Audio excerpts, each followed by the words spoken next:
member for Calgary-Edgemont has a question. Mr. Speaker, last fall I had the opportunity to meet with Ziana Koda, a constituent advocate for menstrual equity. I was thrilled to host a successful period poverty drive in Calgary-Edgemont's constituency, and with the generosity of the community, it has resulted in a permanent period poverty drive and an ongoing endeavour. Supplies can be dropped off at my office. Given that period poverty, the lack of access to menstrual products continues to enforce gender barriers in our province, what is the provincial government currently doing to end menstrual inequality in Alberta? The Honourable the Minister of Arts, Culture and the Status of Women.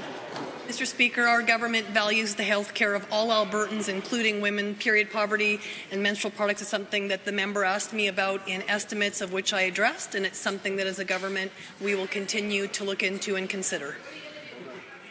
Order. The Honourable Member for Calgary-Edgemont.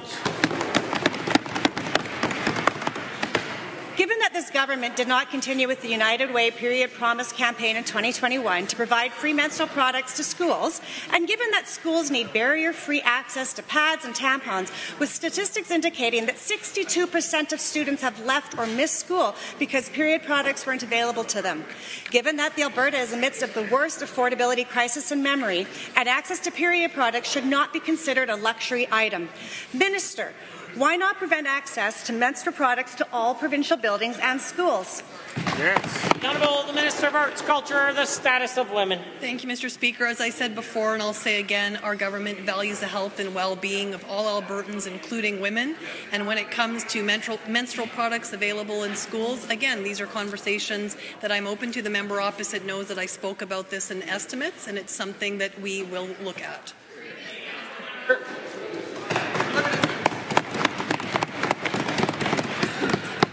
Given that we must advance momentum towards menstrual equality and establish proactive gender transformative policies at the provincial level to set up all women and girls for success, and given the stigma surrounding menstruation can be a significant barrier preventing women and young girls from exercising their sexual and reproductive rights, given that equitable access to menstrual products and education about reproductive health is an essential part of health care, when will the UCP government step up and at the very least permanently provide free period products in all provincial buildings? The Honourable Minister.